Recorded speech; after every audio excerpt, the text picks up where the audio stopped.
దేవునికి స్తోత్రం. నేటి దినాన మన అరుణోదయపు దేవుని వాగ్దానము ప్రసంగి గ్రంథము 4వ అధ్యాయము 13వ వచనము. మూఢత్వము చేత బుద్ధి మాటలకు చెవి యొగ్గలేని ముసలి రాజు కంటే భేదవాడైన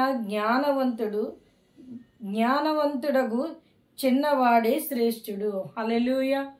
చూడండి ప్రియమైన దేవుని బిడ్డ, ఇక్కడ ప్రసంగి చెప్తున్న మాటలు మూఢత్వము కలిగిన ఒక రాజు కంటే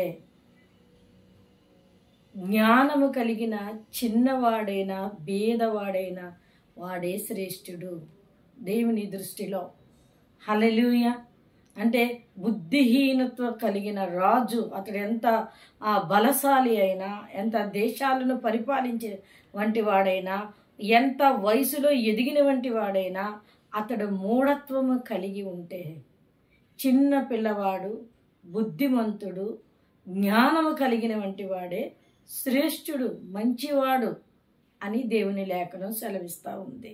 కనుక ప్రియమైన దేవుని బిడ్డ, ఈ దినాన దేవుడు నీకు ఇస్తున్న వాగ్దానము, నాకు ఆస్తి లేదు, అంతస్తు లేదు, నాకు కలిమి లేదు, నేను లేమిలో ఉన్నాను, నేను బేదరకములో ఉన్నాను అని నువ్వు బాధపడుతున్నావేమో.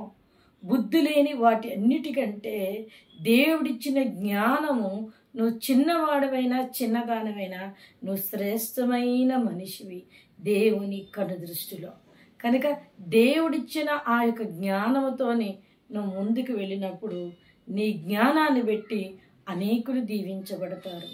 దేవుడు నీకు ఇచ్చిన జ్ఞానము కొలది వాక్శక్తి ఇస్తే ఆ వాక్కును పట్టుకొని నువ్వు ముందుకు నడిస్తే ఆ వాక్కు ద్వారా అనేకులు బలపరచబడతారు, అనేకులకు వాళ్ళ హృదయాలు తృప్తిపరచబడతాయి.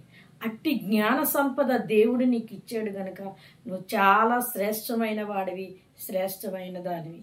దేవుని కనుదృష్టిలో నువ్వు ఉన్నావు కనుక అరుణోదయాన లేచిన వెంటనే ప్రార్థన చేసుకొని ఈ వాగ్దానాన్ని పట్టుకొని నీ జీవితాన్ని ప్రారంభించు. దేవుడు బహు జ్ఞానాన్ని ఇంకా దేవుడు నీకు ఇచ్చి నిన్ను ఆశీర్వదించి అనేకులకి ఆశీర్వాదకరంగా నిలబెడతారు. ఆమేన్.